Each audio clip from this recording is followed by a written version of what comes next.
The nurse looked at me with those pitying eyes again and asked if someone was coming to pick me up. I told her the same thing I'd been telling everyone for 3 days. My daughter said she'd be here soon. But when I glanced at the clock on the wall showing 11:47 p.m. on December 27th, and my phone showed no new messages, I finally admitted what I'd been trying not to face. They weren't coming back for me. Before we jump back in, tell us where you're tuning in from, and if this story touches you, make sure you're subscribed, because tomorrow, I've saved something extra special for you. I was 73 years old, sitting in a hospital bed, wearing a thin gown that barely covered my dignity, and my own family had abandoned me like I was yesterday's newspaper. The worst part wasn't even the loneliness. It was realizing that to them, I'd become nothing more than an inconvenience they could simply walk away from. But what they didn't know was that I'd spent 40 years working as a paralegal, and I knew exactly what abandonment of a vulnerable adult looked like in the eyes of the law. 3 weeks earlier, I'd been decorating my little apartment in Riverside Heights for Christmas, the same ritual I'd followed for 23 years since my husband Frank passed. I was standing on my kitchen stepladder, trying to hang a wreath on the cabinet door, when the dizziness hit me like a wave. One moment I was reaching for the hook. The next I was waking up on the linoleum floor with a splitting headache and the taste of copper in my mouth. My name is Geraldine Kelly, though everyone calls me Gerry, and I've always prided myself on being independent. After Frank died, I'd managed just fine on my own. I kept my small apartment spotless, paid my bills on time, and even volunteered at the community center twice a week reading to the children.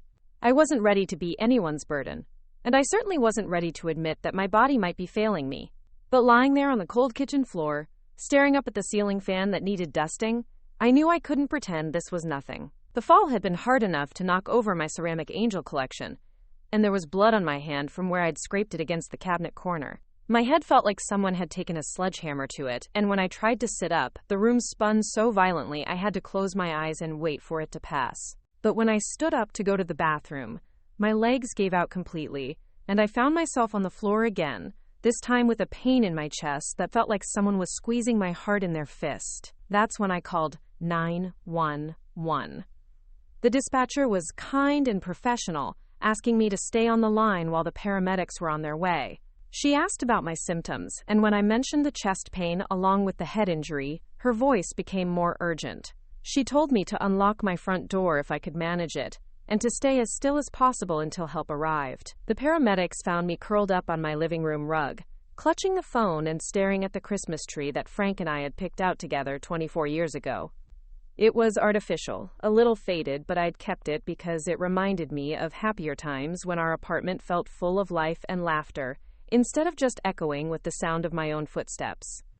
They were efficient and gentle, checking my pulse and blood pressure, examining the cut on my hand and the bump on my head. One of them, a young man with kind eyes named Carlos, asked if I had family they should call.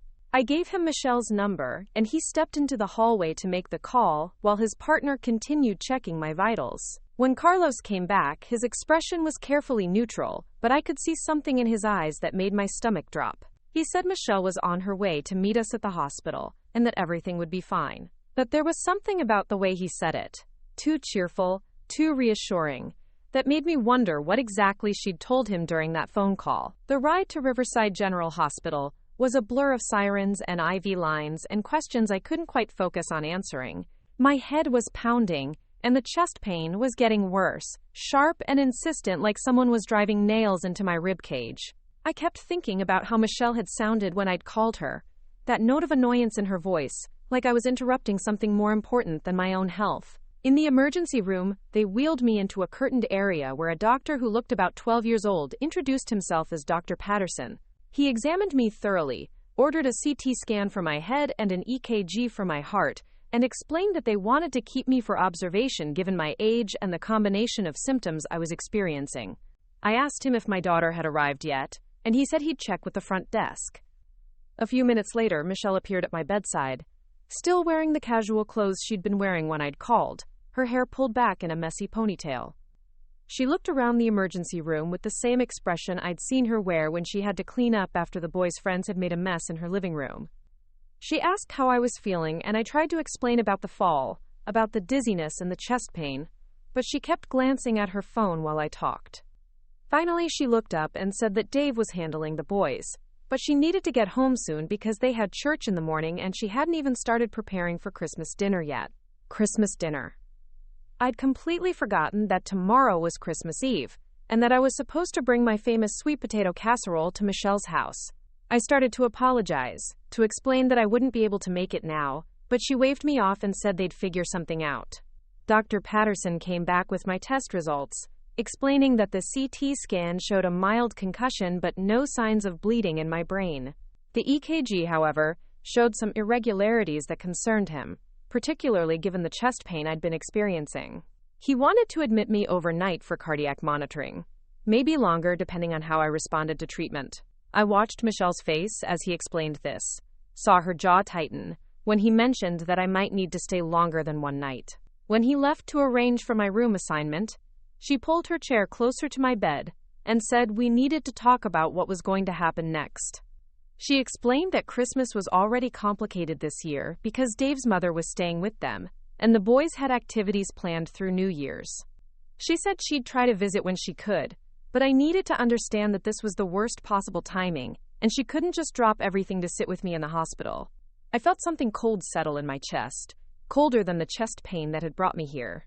I told her I understood, that I didn't expect her to babysit me, that I was sure I'd be fine on my own. She seemed relieved by this, kissing my forehead and promising to call tomorrow to check on me.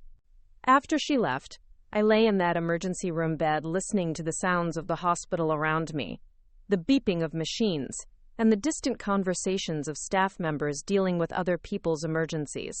I thought about how Michelle had looked when Dr. Patterson mentioned I might need to stay longer, like someone had just told her she'd have to pay an unexpected bill. They moved me to a regular room around midnight, a semi-private space I shared with an elderly woman named Dorothy, who'd been admitted for pneumonia. She was asleep when they wheeled me in, but her daughter was sitting beside her bed, holding her hand and reading a book by the dim light of the bedside lamp. I settled into my bed, connected to a heart monitor that beeped steadily, and tried not to think about how empty my side of the room felt without anyone to sit with me. The nurse, a middle-aged woman named Janet, helped me get comfortable and explained that they'd be checking on me throughout the night to monitor my heart rhythm and make sure there were no complications from the concussion. She asked if I needed anything, and I almost asked her to help me call Michelle again, to explain that I was scared and didn't want to be alone. But I remembered the way Michelle had looked when she'd left, that mixture of duty and resentment that I'd seen before when she'd had to deal with something she considered an inconvenience. Instead, I told Janet I was fine, and she dimmed the lights and left me alone with my thoughts and the steady beeping of the heart monitor. Through the window, I could see the parking lot where families were coming and going, visiting their loved ones, bringing flowers and balloons and the kind of comfort that comes from knowing someone cares enough to show up. I closed my eyes and tried to sleep, but every time I started to drift off, I'd think about Michelle's face when the doctor had mentioned I might need to stay longer. I'd think about how she'd pulled out her phone while I was trying to explain how scared I'd been lying on my kitchen floor, and I'd wonder when exactly I'd become such a burden to the daughter I'd raised and loved and sacrificed for. Christmas Eve dawned gray and drizzly, the kind of weather that made the hospital room feel even more isolated from the rest of the world. I woke up to the sound of Dorothy's daughter helping her mother with breakfast, their quiet conversation about how much better Dorothy was feeling, how they'd probably be able to go home tomorrow if her fever stayed down. I listened to them and felt an ache in my chest that had nothing to do with my heart condition. This was what I'd expected my hospital stay to look like, someone who cared enough to be there, to hold my hand and make sure I wasn't facing this alone. Preparing and narrating this story took us a lot of time, so if you are enjoying it, subscribe to our channel. It means a lot to us. Now, back to the story. Instead, I was staring at my phone, hoping for a message from Michelle that never came. Dr. Patterson stopped by during morning rounds, explaining that my heart rhythm had stabilized overnight, but they wanted to keep me for at least another day to be safe. He asked if I had any questions, and I found myself asking when visiting hours were, as if I were expecting someone to visit. He told me that immediate family could visit any time, and other visitors were welcome between 10 a.m. and 8 p.m. I nodded like this information was useful to me, like I had a list of people who were planning to stop by. The truth was, I'd been so focused on raising Michelle and taking care of Frank when he was sick, that I'd let most of my friendships fade away over the years. Around 10 o'clock, I decided to call Michelle myself. I dialed her number, listening to it ring while I practiced what I'd say, how I'd explain that I was feeling better but still scared, that I'd love to see her if she had time. The call went straight to voicemail, and I realized she'd probably turned off her phone to focus on Christmas preparations. I left a message wishing her a Merry Christmas Eve, telling her that I was stable but still in the hospital, and asking her to call me when she had a chance. Then I hung up and waited, watching the clock on the wall tick through the hours while other patients received visitors and flowers, and the kind of attention that made their rooms feel less like medical facilities and more like places where people were loved. Lunch came and went. The afternoon stretched on with no word from Michelle. Dorothy's daughter left around 3 to pick up her grandchildren from school, promising to be back that evening with Dorothy's favorite chocolate cake. I watched her go and felt that familiar ache in my chest, the one that had nothing to do with my medical condition. Around 5 o'clock, a volunteer came by with a cart of books and magazines, asking if I'd like something to read. I chose a mystery novel, grateful for anything that might distract me from checking my phone every few minutes. The volunteer, a woman about my age named Patricia, sat with me for a few minutes and we talked about our favorite authors. She mentioned that she volunteered at the hospital because her own mother had spent her final weeks here, and she'd never forgotten how much the small kindnesses from staff and volunteers had meant during that difficult time. I found myself telling her about Michelle, about how busy she was with her own family, trying to explain why I was spending Christmas Eve alone in a hospital bed. Patricia listened with the kind of patience I'd forgotten existed, and when I finished, she said something that stayed with me. She said that sometimes the people we love most are the ones who take our love for granted, who assume we'll always be there no matter how they treat us. She said it gently, without judgment, but I felt the truth of it settle into my bones. After she left, I lay in my bed thinking about all the times I'd dropped everything to help Michelle. When the twins were born and she'd needed someone to stay with them while she recovered from her C-section. When Dave had been laid off and I'd helped with their mortgage payments for 3 months. When Michelle had wanted to go back to school and I'd provided free babysitting twice a week for an entire year. I'd never expected her to pay me back for any of it. That wasn't how family worked, at least not in my mind. But I'd also never expected that when I needed her, when I was scared and alone and facing my own mortality, she'd treat me like an inconvenience she couldn't be bothered to deal with. Christmas Eve dinner was served around 6. A sad little tray of turkey and mashed potatoes that tasted like they'd been sitting under heat lamps for hours. I ate what I could, listening to Dorothy and her daughter laugh about something on the television, and tried not to think about Michelle's dining room where my empty chair would be a reminder of the sweet potato casserole I wasn't there to bring.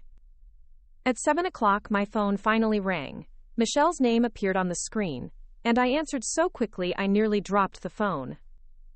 She sounded harried, like she was calling from the middle of a party, and I could hear the twins laughing in the background.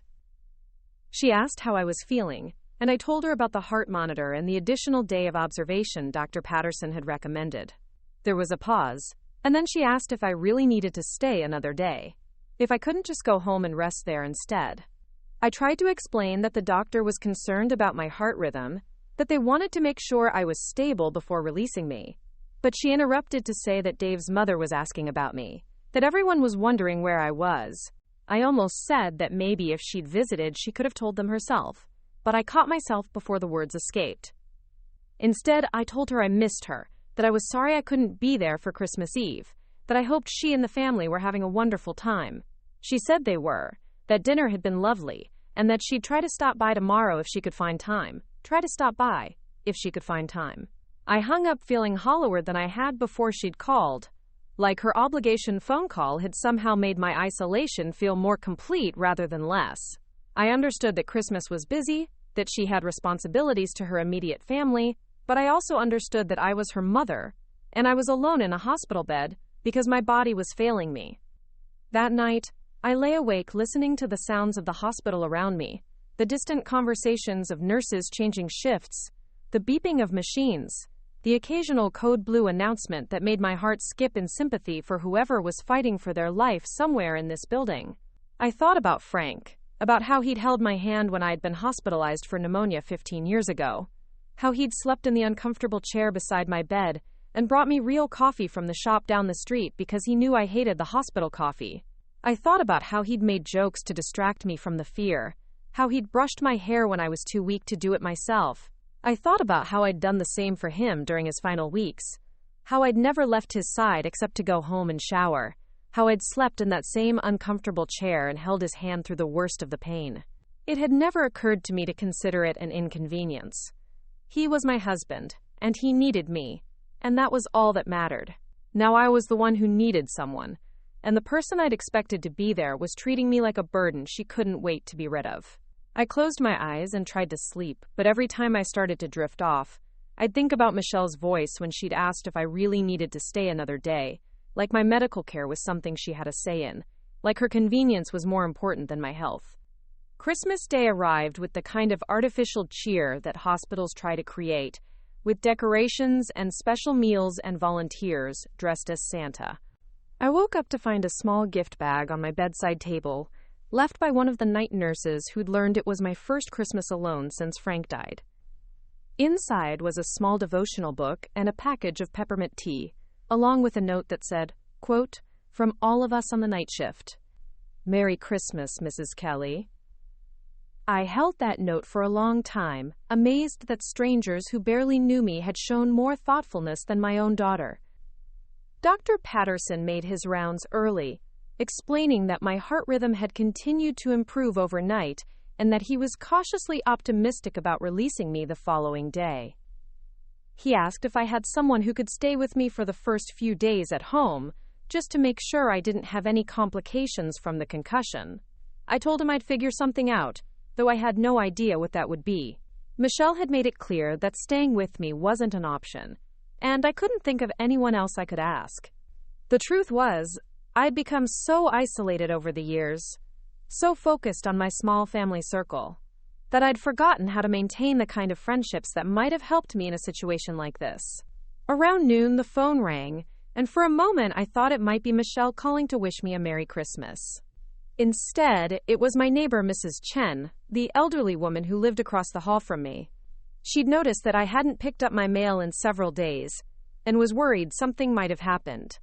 I explained about the fall and the hospital stay, and she immediately offered to come visit me. I was so surprised by the kindness that I almost started crying. Here was someone who barely knew me, who'd offered more concrete help than my own daughter had managed to provide. She arrived an hour later, carrying a thermos of homemade chicken soup and a small poinsettia plant. She sat beside my bed and told me about her own experiences with hospitalizations, how frightening it could be to face medical problems alone, how important it was to have someone who cared enough to show up. We talked for 2 hours, and I found myself telling her things I hadn't told anyone, about how lonely I'd been since Frank died, about how I'd tried to be the perfect mother and grandmother but somehow felt like I was failing at both. She listened without judgment, and when I finished, she said something that changed everything. She said that respect was earned, not given, and that if my family couldn't be bothered to show up when I needed them most, maybe it was time to stop making their lives so easy. She said it matter-of-factly, like she was commenting on the weather, but I felt the truth of it hit me like a physical blow. After she left, I lay in my bed, thinking about what she'd said. I thought about all the ways I'd made myself available to Michelle over the years, all the times I'd dropped everything to help her, all the sacrifices I'd made without being asked. I thought about how I'd always been there when she needed me, and how she couldn't manage to be there when I needed her. Christmas dinner was served around 4, a slightly more festive version of the usual hospital food. I ate alone, watching the nurses rush between rooms, dealing with their own holiday obligations while still showing up to take care of people like me. I thought about how they managed to be both professional and kind, how they'd made me feel cared for even though I was just another patient in another bed. At 6 o'clock, my phone rang again. This time it was Dave, Michelle's husband, calling to wish me a Merry Christmas. He sounded genuinely concerned when he asked how I was feeling, and I found myself telling him more about my condition than I'd been able to share with Michelle. He asked if I needed anything, if there was anything he could do to help, and I almost asked him to encourage Michelle to visit. But then I realized that if she needed encouragement to come see her mother in the hospital, then her visiting wouldn't mean what I wanted it to mean anyway. Instead, I thanked him for calling and told him to give my love to the boys.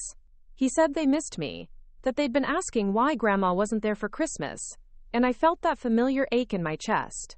I told him I missed them too, that I hoped to see them soon, though I wasn't sure when that would be.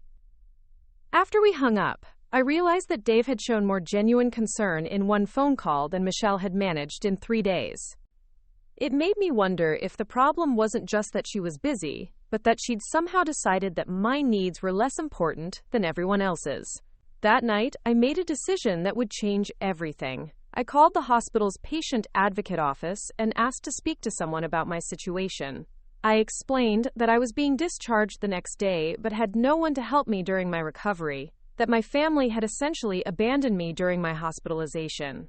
The advocate, a woman named Sarah, listened carefully and then explained that what I was describing could potentially constitute elder neglect, particularly given that I'd been hospitalized for a serious medical condition. She said that if I was interested, they could help me document the situation and explore my legal options.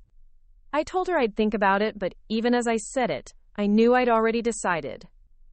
I'd spent 40 years working as a paralegal, and I knew exactly what constituted abandonment of a vulnerable adult. I knew what the consequences could be, and I knew that sometimes the only way to get someone's attention was to speak in a language they understood.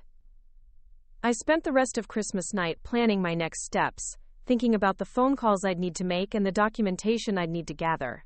I thought about Michelle and how she'd react when she realized that actions had consequences, even when those actions involved treating your mother like an inconvenience. For the first time since I'd fallen in my kitchen, I felt like I had some control over my situation. I wasn't just a helpless old woman waiting for her family to remember she existed. I was Geraldine Kelly, and I'd spent 4 decades learning how the legal system worked. It was time to put that knowledge to use. The next morning, December 26th, I woke up with a clarity I hadn't felt in years.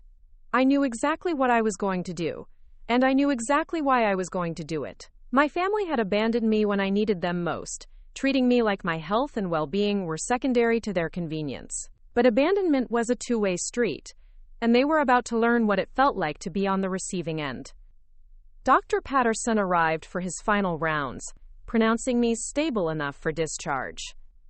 He asked again about my support system at home, and I told him honestly that I didn't have one. He frowned and said he was uncomfortable releasing me without someone to check on me, but I assured him that I'd figure something out. What I figured out was that I was done waiting for my family to care about me. I was done making their lives easy while they made mine difficult. I was done being grateful for the scraps of attention they threw my way when it was convenient for them. I was ready to show them what it really meant to be abandoned by someone you were supposed to be able to count on. And I was ready to do it in a way that would make them understand, possibly for the first time in their lives, that actions have consequences. As I signed my discharge papers and gathered my few belongings, I felt something I hadn't felt in years. I felt powerful. I felt like I mattered. And I felt like I was finally going to get the respect that 40 years of unconditional love and support should have earned me. The nurse who'd been taking care of me, Janet, helped me into the wheelchair they required for discharge. As she wheeled me toward the exit, she asked if someone was picking me up. I told her the truth. No one was coming. But for the first time since this whole ordeal began, that didn't make me feel abandoned. It made me feel free.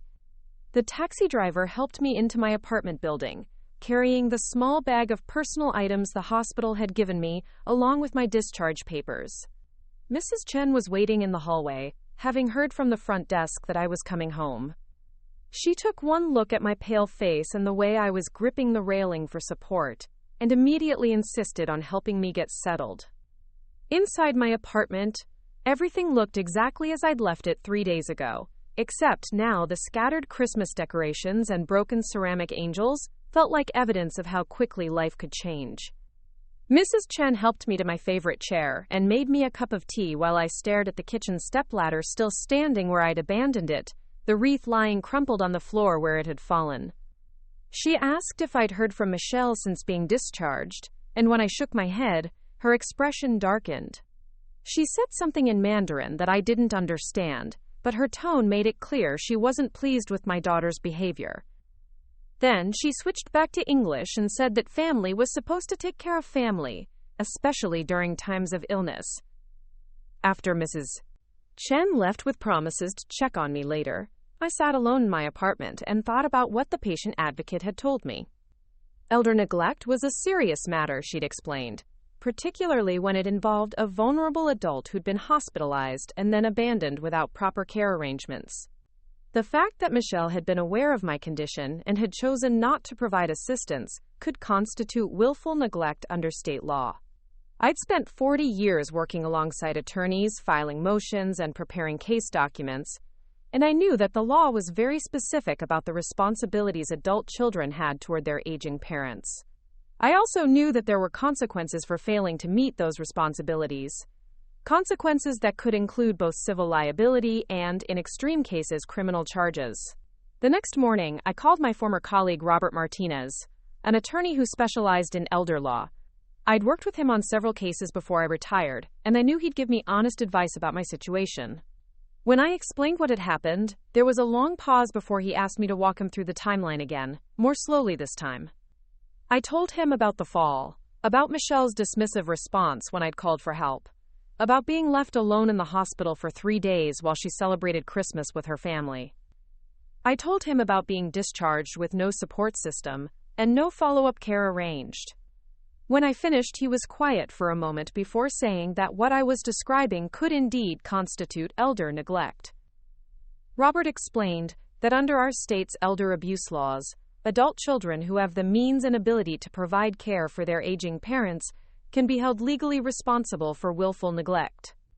The key factors were whether Michelle had been aware of my needs, whether she had the resources to help, and whether her failure to provide assistance had put me at risk. He said that the fact that I'd been hospitalized for a serious medical condition and then discharged without proper care arrangements made the situation even more concerning from a legal standpoint. He asked if I was serious about pursuing this, and I told him I was. Michelle needed to understand that treating me like an inconvenience had real consequences. Robert agreed to take my case, and we scheduled a meeting for the following week to begin documenting everything that had happened. He advised me to keep detailed records of any contact I had with Michelle or her family, and to save all voice messages and text messages as potential evidence. That afternoon, Michelle finally called. Her voice sounded strained when she asked how I was feeling, and I could hear the twins arguing about something in the background. She said she'd been meaning to call sooner, but the post-Christmas chaos with the boys had kept her busy. I told her I was managing, though I was still weak and dizzy from the concussion. I mentioned that the doctor had recommended someone stay with me for the first few days, and there was an uncomfortable silence before she said that sounded like a good idea. When I asked if she could help with that, she sighed and said things were really complicated right now with Dave's mother visiting and work starting back up next week. I listened to her make excuses and felt something cold settle in my chest. Here I was, 3 days out of the hospital after a serious medical incident, and she was treating my need for care like an imposition on her schedule. I told her I understood, that I'd figure something out on my own, and the relief in her voice when she thanked me was unmistakable. After we hung up, I called Robert back and told him about the conversation. He asked me to write down everything I could remember about what she'd said, noting the date and time. He explained that this kind of documentation would be crucial if we decided to move forward with legal action. Over the next few days, I began to see my situation with new clarity. Every time Michelle called, it was brief and perfunctory, asking how I was feeling but never offering any concrete help. When I mentioned that I was struggling with grocery shopping because the dizziness made driving difficult, she suggested I try one of those delivery services. When I said I was nervous about being alone in case I fell again, she recommended looking into one of those medical alert devices. Every suggestion was designed to solve my problems without requiring anything from her. It was like she was determined to maintain the appearance of being a caring daughter, while avoiding any actual responsibility for my well-being. The more I thought about it, the angrier I became. I started keeping a detailed log of every interaction we had, noting the date, time, and content of each conversation. I documented her responses to my requests for help, her suggestions for alternative solutions, and the tone of her voice when she talked about my medical needs. Robert had told me that patterns of behavior were often more important than individual incidents, and I was beginning to see a very clear pattern emerge. On December 30th, I had another dizzy spell while trying to make breakfast. I managed to catch myself on the kitchen counter, but the incident left me shaken and reminded me how vulnerable I still was. I called Michelle immediately, explaining what had happened and asking if she could come over to check on me. She said she was sorry I'd had another episode, but she and Dave had plans to take the boys to a New Year's Eve celebration at the community center. She suggested I call my doctor if I was really concerned, or maybe ask Mrs. Chen to look in on me. I thought about being discharged with no one to pick me up, no one to make sure I made it home safely. I thought about the dizzy spells and the fear and the growing realization that my own daughter saw me as a burden, rather than a person deserving of care and respect. I told Robert that if Michelle could treat me this way during the most vulnerable time of my life, then maybe our relationship was already destroyed, and I just hadn't wanted to admit it. He said he understood, and we scheduled a meeting to begin preparing the complaint. On New Year's Eve, while Michelle was at her community center celebration, I sat at my kitchen table with a legal pad and began writing down everything I could remember about the past week. Every phone call, every excuse, every moment when I'd needed help and been told to figure it out on my own. The process was painful, but it was also clarifying. I realized that Michelle's neglect hadn't started with my hospitalization. It had been building for years, a slow erosion of respect and consideration that I'd been too loving, or maybe too naive to recognize. The hospital incident had just made it impossible to ignore any longer. I thought about Frank and how he would have handled the situation. He'd always been more direct than I was, less willing to make excuses for people who disappointed him. I could almost hear his voice telling me that respect was earned, not given, and that if Michelle couldn't be bothered to treat me with basic human decency, then maybe it was time to stop making her life so comfortable. That night, as fireworks exploded outside my window and the city celebrated the beginning of a new year, I made a resolution. I was going to stop accepting crumbs of affection and calling it love. I was going to stop making excuses for people who treated me badly. And I was going to use every tool at my disposal to make sure that Michelle understood the consequences of her choices.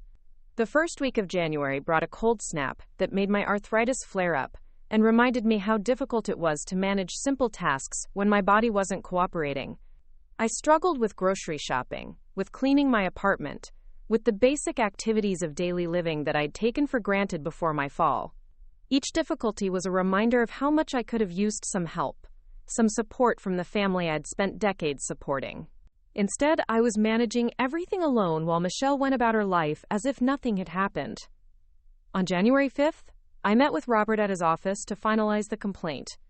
He'd drafted a comprehensive document outlining Michelle's failure to provide reasonable care during my medical emergency and recovery. The complaint detailed her knowledge of my condition, her ability to provide assistance, and her deliberate choice to prioritize her own convenience over my well-being. Reading through the legal language that described my daughter's behavior was surreal. Terms like willful neglect and abandonment of vulnerable adult made Michelle's actions sound even more serious than they'd felt when I was living through them. But they also made me realize that what I'd experienced wasn't just disappointing family dynamics. It was potentially criminal behavior. Robert explained that we would be seeking damages for medical expenses, emotional distress, and the additional costs I'd incurred as a result of Michelle's neglect. We would also be asking for an injunction requiring her to provide reasonable assistance during my recovery period. The goal wasn't necessarily to punish her, but to force her to take responsibility for her obligations as my adult child. He also explained that once we filed the complaint, it would become a matter of public record. Michelle would be served with legal papers, and there would be a paper trail documenting her behavior. Even if we eventually settled out of court, there would be permanent evidence of what she'd done. I signed the papers that afternoon, feeling a mixture of sadness and determination. I was sad that it had come to this, that my relationship with my daughter had deteriorated to the point where legal action felt like the only way to get her attention. But I was also determined to stand up for myself in a way I'd never done before. Robert filed the complaint the next day, and I waited for the process server to deliver the papers to Michelle. I knew that once she received them, everything would change. There would be no more pretending that this was just a misunderstanding. No more making excuses for behavior that was legally and morally unacceptable. While I waited, I continued documenting our interactions. Michelle called twice that week, both times with the same perfunctory questions about my health and the same lack of genuine concern. I answered her questions honestly, telling her about my ongoing struggles with dizziness and fatigue, and noted her responses in my legal pad. Both times, she offered the same kinds of suggestions she'd been making all along. Maybe I should consider hiring a cleaning service. Maybe I should look into meal delivery. Maybe I should think about moving to a senior living facility where I'd have more support. Every suggestion was designed to solve my problems without requiring anything from her.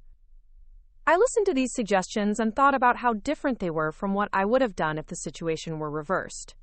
If Michelle had been hospitalized and needed help during her recovery, I wouldn't have suggested she hire strangers to take care of her.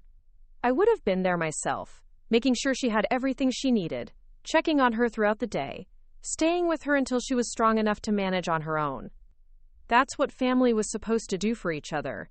That's what I'd done for Frank during his illness, what I'd done for Michelle throughout her childhood and young adulthood. But apparently, that level of care and commitment was a one-way street in our family. On January 8th, Michelle was served with the legal papers. I knew because she called me 20 minutes later, her voice shaking with a combination of shock and anger. She demanded to know what I thought I was doing, how I could possibly justify taking legal action against my own daughter. I told her calmly that I was seeking accountability for her failure to provide reasonable care during my medical emergency. I explained that elder neglect was a serious legal matter, and that her behavior during my hospitalization and recovery had potentially violated state law. She said I was being ridiculous, that she'd done nothing wrong, that she couldn't help it if I'd had a medical emergency during a busy time for her family. She said I was being manipulative and cruel, trying to punish her for having her own life and responsibilities. I listened to her accusations and felt a strange sense of clarity. She was angry that I was holding her accountable, not sorry that she'd failed to help me when I needed it most. She was upset about the legal consequences of her actions, not remorseful about the actions themselves. I told her that if she felt her behavior had been appropriate, then she had nothing to worry about. The legal system would determine whether she'd met her obligations as my adult child. If she was confident in her choices, then she should have no problem defending them in court. That seemed to catch her off guard. She sputtered for a moment before saying that she couldn't believe I was serious about this, that I was actually willing to take her to court over what she considered a family disagreement. I told her that abandoning your mother during a medical emergency wasn't a disagreement, it was neglect. She hung up on me, and I sat in my kitchen holding the phone, waiting to feel regret or sadness about the way the conversation had gone. Instead, I felt something I hadn't expected. I felt proud of myself for standing up to her, for refusing to accept her excuses and minimization of what she'd done. For the first time in our relationship, I'd held Michelle accountable for her behavior, instead of making excuses for her. For the first time, I'd refused to prioritize her comfort over my own well-being. It felt foreign and frightening, but it also felt right. Over the next few days, my phone rang constantly. Dave called to ask what was going on, his voice careful and diplomatic. I explained the situation to him as objectively as I could, and he was quiet for a long time before saying he hadn't realized how serious my medical condition had been. He said he tried to encourage Michelle to visit me in the hospital, but she'd insisted I was fine and didn't need company. That revelation was both validating and heartbreaking. It confirmed that Michelle's neglect had been deliberate, that she'd actively chosen not to help me, even when her own husband had suggested she should. But it also showed me that there had been people in my family who'd recognized that I needed support. Michelle just hadn't been one of them. Michelle's younger sister, Karen, called from Arizona, where she lived with her family. She'd heard about the legal action from Michelle and wanted to understand what had happened. I walked her through the timeline of events, and she was horrified when she realized the extent of Michelle's neglect. Karen said she would have flown out to help if she'd known how serious the situation was. She said Michelle had told her I'd had a minor fall but was recovering fine, that there was nothing to worry about. She'd had no idea I'd been hospitalized for 3 days, or that I'd been struggling during my recovery. That conversation made me realize that Michelle hadn't just neglected me, she'd actively misrepresented the situation to other family members who might have been willing to help. She'd isolated me by making sure no one else knew how much I was struggling. The twins called that weekend, both of them crying and asking why I was being mean to their mommy. Michelle had told them that Grandma was mad at her and was trying to get her in trouble with the police. Listening to their confused, hurt voices was one of the hardest parts of the entire ordeal.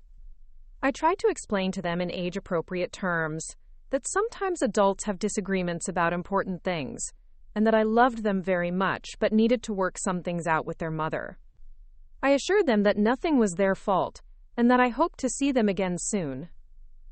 After I hung up, I cried for the first time since this whole situation had started. Not because I regretted my decision to take legal action, but because I was grieving the relationship I'd thought I had with Michelle and the relationship I'd always had with my grandsons. But even through the tears, I knew I'd made the right choice.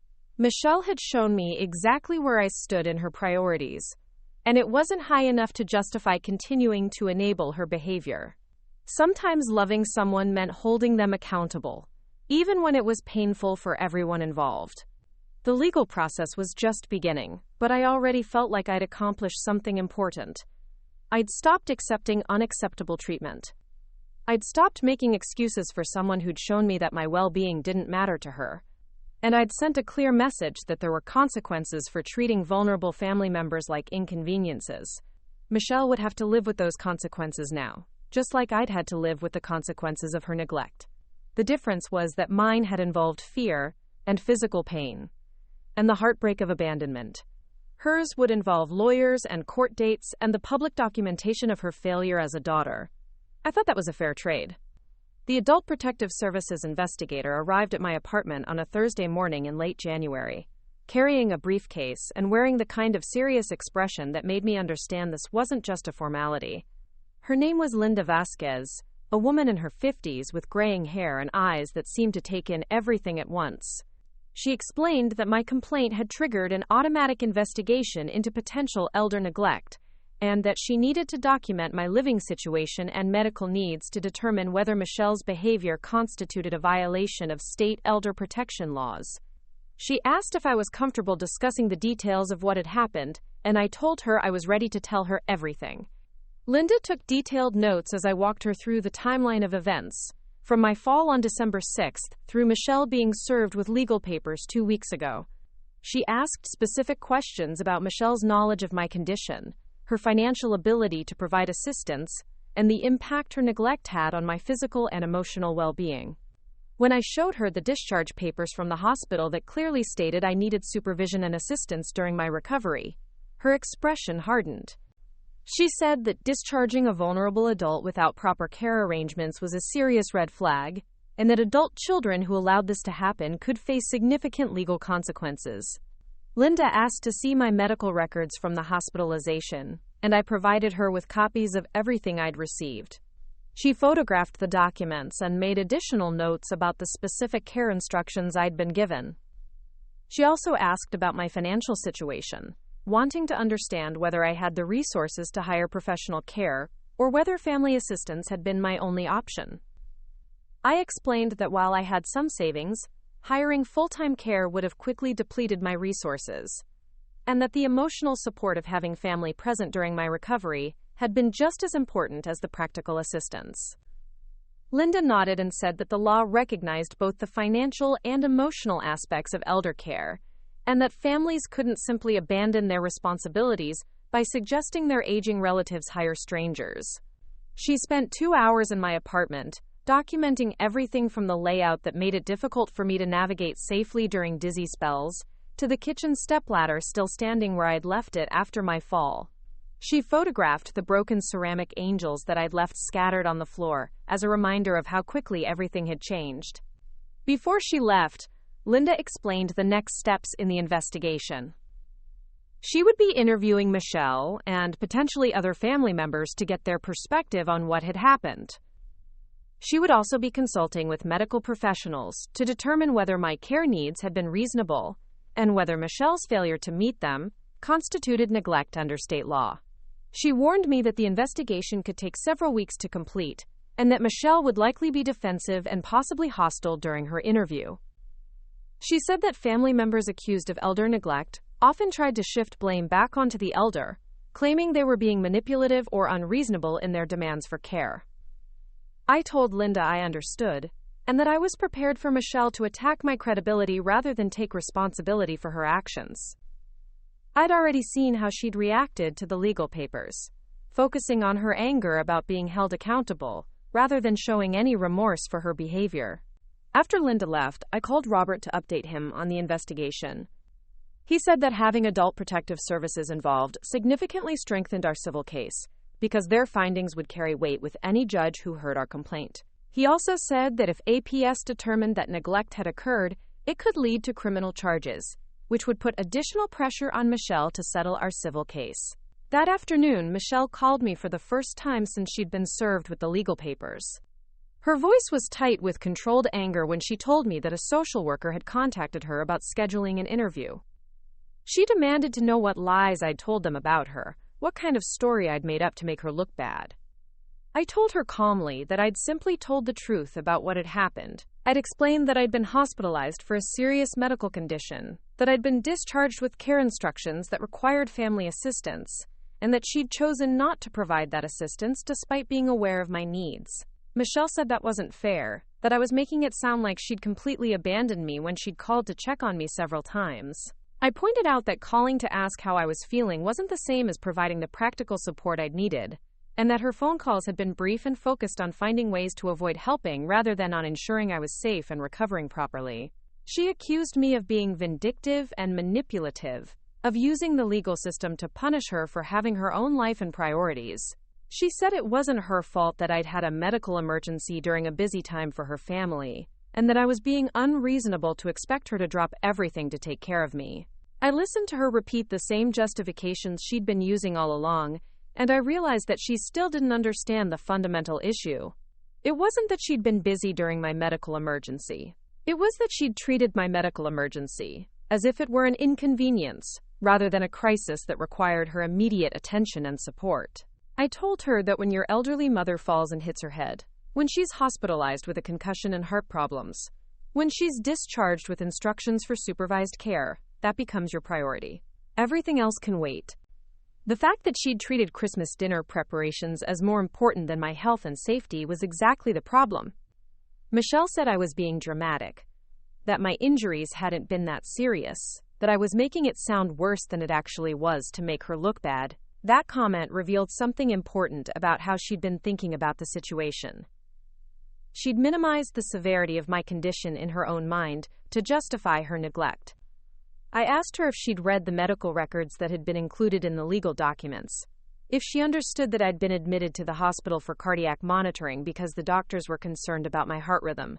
I asked if she realized that head injuries in elderly patients could be life-threatening, and that the discharge instructions requiring supervision weren't suggestions but medical necessities.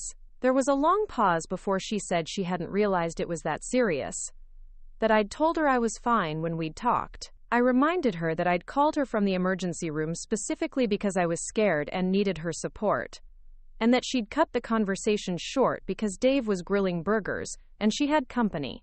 Michelle got defensive again, saying that she couldn't have known how serious it was based on our phone conversation, that I should have been clearer about what I needed from her. I found it remarkable that she was blaming me for not communicating my needs clearly enough, as if a 73-year-old woman calling from the emergency room shouldn't have been signal enough that this was serious. I told her that the Adult Protective Services investigator would be looking at all of our communications during that time period, including the voicemails I'd left and the conversations we'd had about my discharge and recovery needs. I said that the pattern of her responses would speak for itself, regardless of what explanations she tried to offer now. She hung up on me again, but this time I felt oddly satisfied by the conversation. For once, I hadn't allowed her to control the narrative, or make me feel guilty for expecting basic care and support.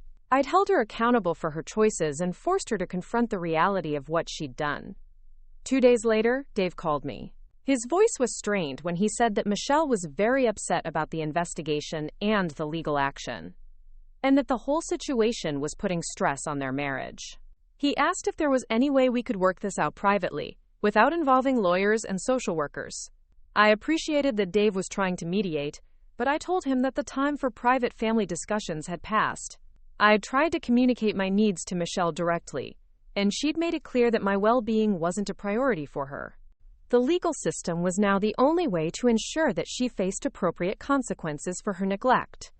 Dave said he understood my perspective, but he was worried about the impact this was having on the twins.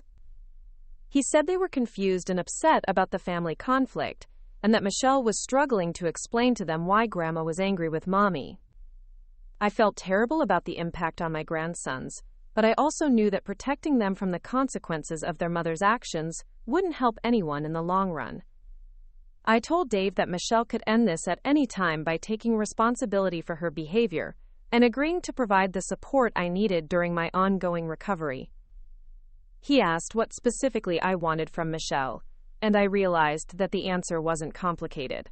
I wanted her to acknowledge that she'd failed in her responsibilities as my daughter during a medical crisis. I wanted her to commit to being available for future medical emergencies, instead of treating them as inconveniences. And I wanted her to understand that my needs and well-being mattered as much as anyone else's in the family. Dave said those seemed like reasonable requests, and he promised to talk to Michelle about finding a way to resolve the situation. I appreciated his efforts, but I also knew that Michelle's defensive anger made it unlikely she'd be willing to admit she'd done anything wrong. The APS interview with Michelle took place the following week, and Linda called me afterward to discuss what had transpired. She said that Michelle had been combative and defensive throughout the interview, insisting that she'd done nothing wrong and that I was exaggerating my medical needs to manipulate her. Michelle had apparently claimed that my injuries weren't serious enough to require the level of care I'd requested, and that she'd offered reasonable alternatives like hiring professional help or using delivery services. She'd also suggested that my age was making me overly dependent and that I needed to learn to manage my health issues more independently. Linda said that Michelle's responses had been concerning because they showed a lack of understanding about the medical realities of aging and the importance of family support during health crises. She'd also been dismissive of the hospital's discharge instructions, suggesting that they were overly cautious and that I didn't actually need the level of supervision they'd recommended. Most damning, according to Linda, was Michelle's attitude during the interview. Instead of expressing concern about my well-being or regret about any confusion regarding my needs, she'd focused entirely on defending herself and attacking my credibility. She'd shown no empathy for what I'd experienced during my hospitalization and recovery. Linda explained that elder neglect cases often hinged on the adult child's response when confronted with evidence of their failure to provide care. Adult children who genuinely cared about their parents' well-being typically expressed remorse and immediately took steps to address any gaps in care. Those who were primarily concerned with avoiding responsibility typically responded with defensiveness and blame shifting. She said that Michelle's response fell clearly into the latter category, and that this would be reflected in her final report. The investigation wasn't complete yet, but the preliminary findings suggested that Michelle's behavior did constitute neglect under state law. I asked Linda what would happen next, and she explained that once her investigation was complete, she would file a report with the State Attorney General's office recommending whether criminal charges should be pursued. She would also provide a copy of her findings to Robert for use in our civil case. She warned me that if criminal charges were filed, the situation would become much more serious for Michelle. Elder neglect was a felony in our state, punishable by significant fines and potential jail time. Even if she avoided criminal conviction, having been charged would become part of her permanent record. I felt a complicated mix of emotions about that possibility. I didn't want to see Michelle go to jail, but I also wanted her to face meaningful consequences for her actions. The civil lawsuit would provide financial accountability, but criminal charges would send a stronger message about the seriousness of elder neglect. Over the next few weeks, I noticed a shift in how other family members were treating the situation. Karen called regularly from Arizona to check on my recovery and expressed genuine outrage about Michelle's behavior. She said she'd been considering flying out to help if I needed additional support during the legal proceedings. Dave's mother, who had been staying with them during my hospitalization, reached out to apologize for not knowing about my situation. She said that if she'd realized I was alone in the hospital, she would have insisted on visiting me herself. She was horrified to learn that I'd been discharged without any family support. Even some of Michelle's friends began reaching out, apparently having heard about the situation through the neighborhood gossip network. Several of them expressed shock that Michelle had left me alone during a medical emergency, saying they couldn't imagine not helping their own aging parents in similar circumstances. These conversations helped me realize that Michelle's behavior wasn't just disappointing to me as her mother, it was genuinely shocking to most people who heard about it. The fact that she continued to defend her actions rather than acknowledging their inappropriateness suggested that she either didn't understand the severity of what she'd done or simply didn't care. Michelle made one more attempt to contact me directly before the APS investigation concluded. She called late one evening, her voice tearful as she asked if we could please find a way to work this out without destroying our family.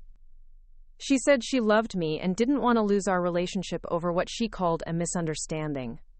I told her that I loved her too, but that love required more than words. It required showing up when someone needed you, prioritizing their well-being over your convenience, and taking responsibility when you failed to meet your obligations. I said that if she truly wanted to repair our relationship, she needed to start by acknowledging what she'd done wrong. Michelle said she was sorry if I'd felt abandoned, but she insisted that she'd done the best she could under difficult circumstances. She said that having Adult Protective Services investigate her was humiliating and unfair, and that taking legal action against her was destroying any chance we had of working things out as a family. I realized during that conversation that Michelle was still focused on how the consequences of her actions were affecting her, rather than on how her actions had affected me. She was sorry that I felt abandoned, not sorry that she'd actually abandoned me. She was upset about being investigated, not upset that her behavior had warranted investigation. I told her that real apologies required taking responsibility, without making excuses or shifting blame. I said that until she could acknowledge that leaving me alone during a medical emergency was wrong, regardless of what else was happening in her life, we couldn't begin to rebuild our relationship. She said that was impossible, that she couldn't apologize for something she didn't think was wrong. She insisted that she'd made reasonable decisions based on the information she had, and that expecting her to take full responsibility for the situation wasn't fair. That conversation confirmed what I'd already begun to suspect. Michelle wasn't going to change her perspective on what had happened. She was going to continue defending her behavior and blaming me for being unreasonable rather than acknowledging her failure as a daughter during my time of need. I hung up feeling sad but resolved. The legal process would have to run its course, because Michelle had shown me that she wasn't capable of the kind of self-reflection and accountability that would be necessary to repair our relationship voluntarily. Linda completed her investigation in early February and called to inform me of her findings. The report concluded that Michelle's behavior constituted willful neglect of a vulnerable adult under state law.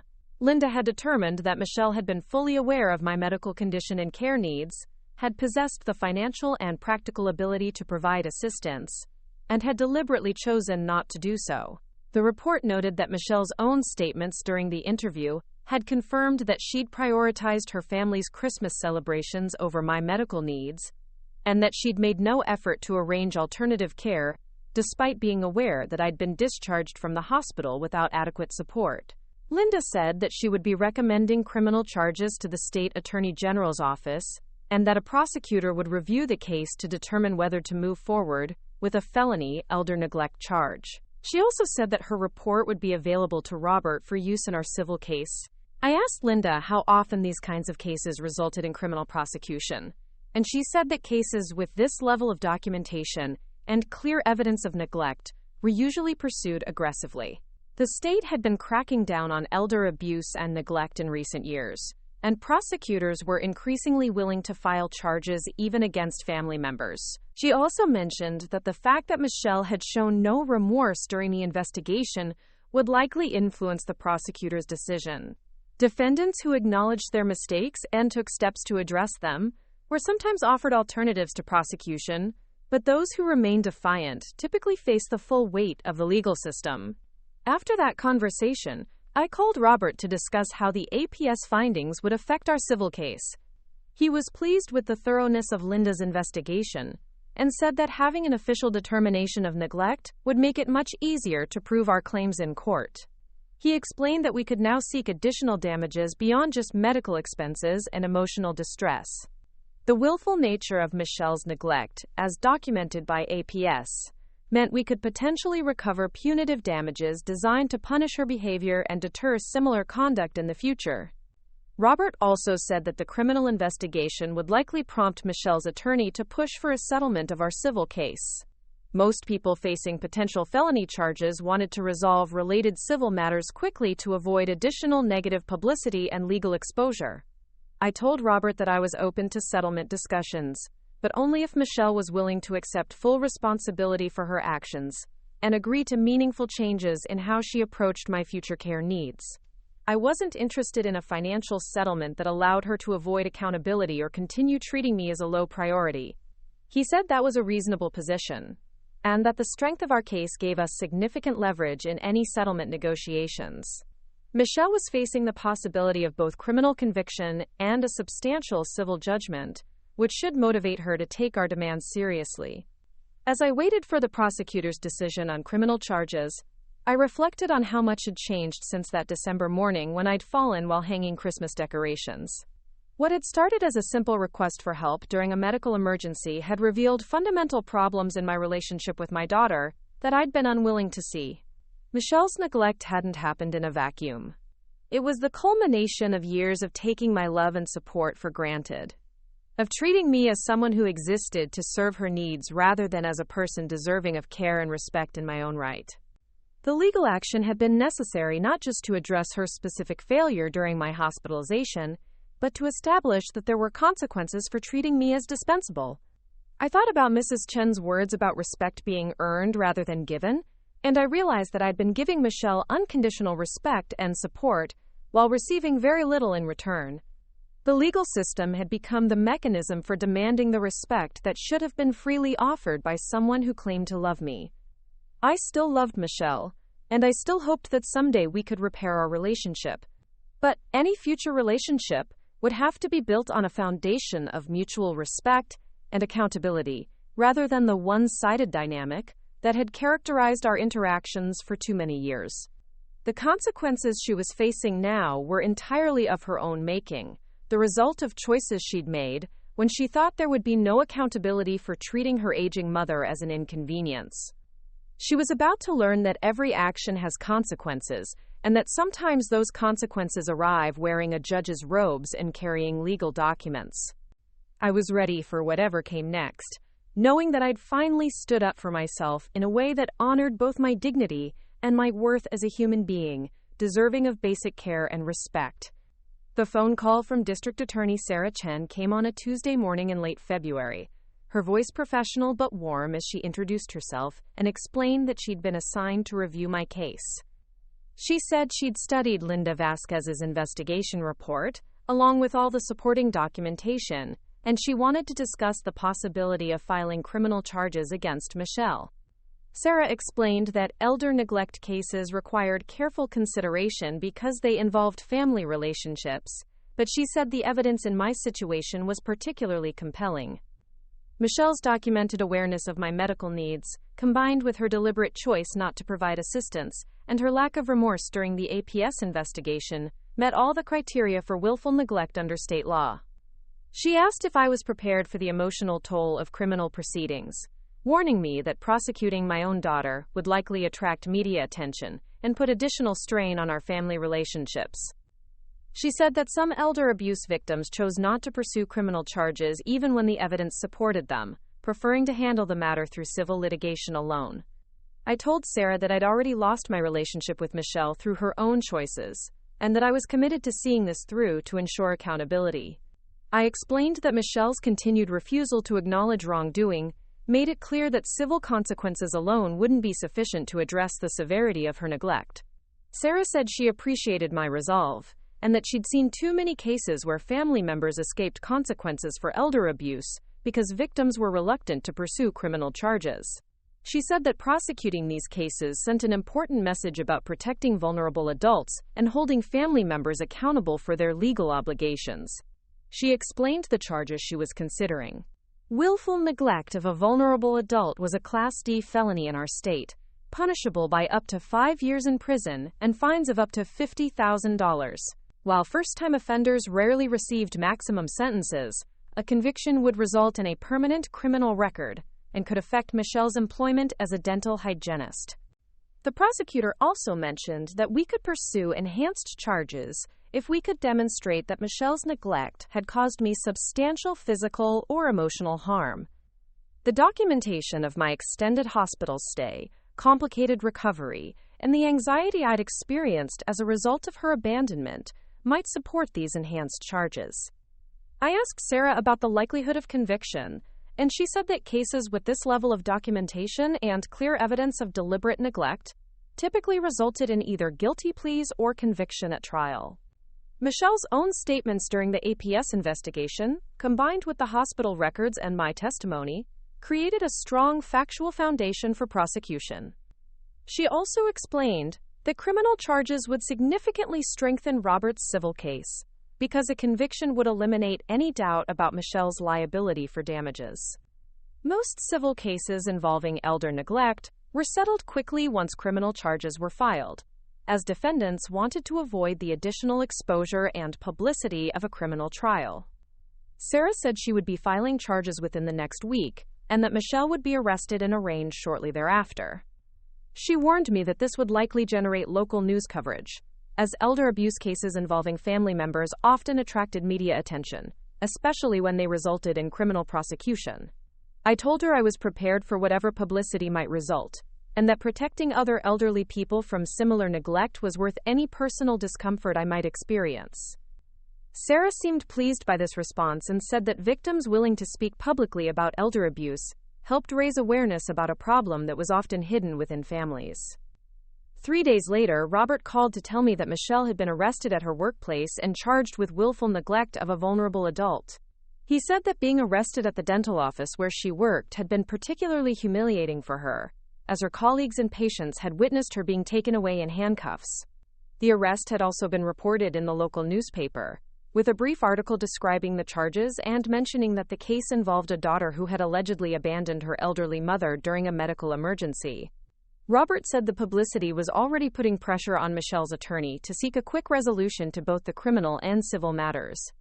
Michelle's bail was set at $10,000, which Dave had paid to secure her release. Robert said that Michelle's attorney had already contacted Sarah Chen about the possibility of a plea agreement, suggesting that Michelle might be willing to accept responsibility in exchange for reduced charges or alternative sentencing. I asked Robert what kind of plea agreement might be offered, and he explained that first-time offenders in elder neglect cases were sometimes allowed to plead guilty to reduced charges in exchange for accepting responsibility, paying restitution, and completing community service or education programs about elder care. However, he said that Michelle's continued refusal to acknowledge wrongdoing made such an agreement unlikely. Prosecutors typically required genuine remorse and acceptance of responsibility as prerequisites for plea negotiations, and Michelle's defensive attitude during the APS investigation suggested she wasn't prepared to meet those requirements. The arraignment was scheduled for the following Monday, and Sarah Chen had asked if I wanted to attend. She explained that victims weren't required to be present for arraignments, but that my presence would demonstrate the seriousness of the case and the real harm that had been caused by Michelle's neglect.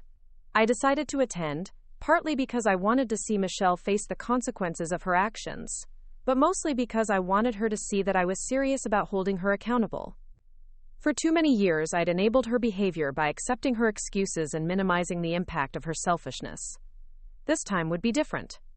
The courthouse was busier than I'd expected, with dozens of cases being processed on a typical Monday morning. I sat in the gallery with Robert, watching as various defendants appeared before the judge for different charges. When Michelle's case was called, I felt my heart rate increase as she walked to the defendant's table with her attorney.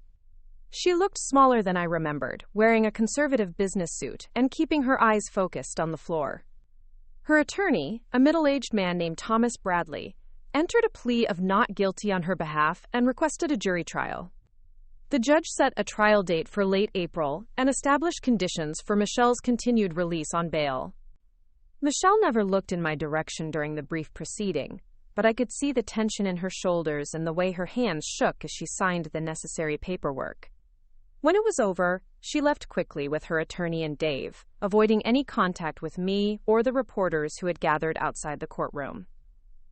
After the arraignment, Sarah Chen asked if I was willing to speak with a reporter from the local newspaper who was covering the case. She said that elder abuse stories often helped educate the public about the warning signs of neglect and encouraged other victims to seek help. I agreed to the interview and spent an hour talking with journalist Maria Santos about my experience. I explained how Michelle's neglect had made me feel abandoned and vulnerable during one of the most frightening times of my life. I talked about the importance of adult children understanding their legal and moral obligations to aging parents. Maria asked if I felt guilty about prosecuting my own daughter, and I told her honestly that I felt sad about the necessity but not guilty about the decision. I said that Michelle had made her choices with full knowledge of the consequences, and that accountability was necessary to protect other elderly people from similar treatment. The article appeared the following day with the headline, "Local Woman Prosecutes Daughter for Elder Neglect." It included quotes from my interview, along with comments from Sarah Chen about the importance of prosecuting family members who abuse or neglect elderly relatives. The article also mentioned that elder neglect cases were increasing as the population aged and families became more dispersed. The publicity generated several calls from other elderly people who had experienced similar treatment from their adult children. Some asked for advice about pursuing legal action, while others just wanted to share their stories with someone who would understand. These conversations reinforced my belief that Michelle's behavior wasn't unique, but that most victims suffered in silence rather than seeking accountability. One caller particularly moved me. Eleanor Washington, an 80-year-old woman from across town, said her son had refused to help her after a stroke, leaving her to manage her recovery alone despite her difficulty speaking and using her left arm. She said she'd been afraid to take legal action because she didn't want to destroy her relationship with her only child. I told Eleanor that sometimes the relationship was already destroyed by the neglect itself, and that legal action was simply a way of acknowledging that reality while seeking appropriate consequences. I gave her Robert's contact information and encouraged her to at least consult with an attorney about her options. These conversations helped me understand that my decision to prosecute Michelle was about more than just my own situation. It was about establishing that elder neglect had serious consequences, and that loving someone didn't mean accepting unacceptable treatment from them. 2 weeks after the arraignment, Thomas Bradley contacted Robert about settlement discussions. He said that Michelle was interested in resolving both the civil and criminal cases through negotiated agreements that would avoid the uncertainty and publicity of trials. Robert and I met to discuss what terms we might accept for a civil settlement. I told him that financial compensation was less important to me than ensuring that Michelle accepted full responsibility for her neglect and committed to providing appropriate care in future medical emergencies. We developed a settlement proposal that included several key components. Michelle would have to pay damages of $75,000 to compensate for my medical expenses, emotional distress, and the additional costs I'd incurred due to her neglect. She would also have to complete 50 hours of community service at a local senior center to better understand the needs of elderly people. Most importantly, Michelle would have to sign a detailed agreement acknowledging her failure to provide appropriate care during my medical emergency and committing to specific standards for future assistance. This agreement would include requirements for her to respond promptly to medical emergencies, to provide transportation to medical appointments when needed, and to help arrange care during recovery periods. The agreement would also establish consequences if Michelle failed to meet these commitments in the future. Any subsequent neglect would trigger automatic damages and could result in additional criminal charges being filed without the need for further investigation. Robert presented our settlement proposal to Thomas Bradley, emphasizing that acceptance of responsibility was a non-negotiable component of any agreement. He explained that Michelle couldn't simply pay money to make the problem go away without acknowledging what she'd done wrong. Bradley's response was predictable. He said that Michelle was willing to pay financial damages but couldn't accept the responsibility provisions because they amounted to an admission of criminal liability. He proposed a settlement that would involve payment of damages in exchange for dismissal of the civil case, with no admission of wrongdoing required. I rejected this counteroffer immediately.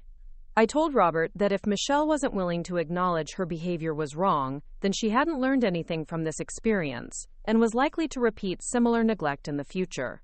The whole point of the legal action was to force accountability, not just to recover money. Sarah Chen was having similar discussions with Bradley about a potential plea agreement for the criminal charges.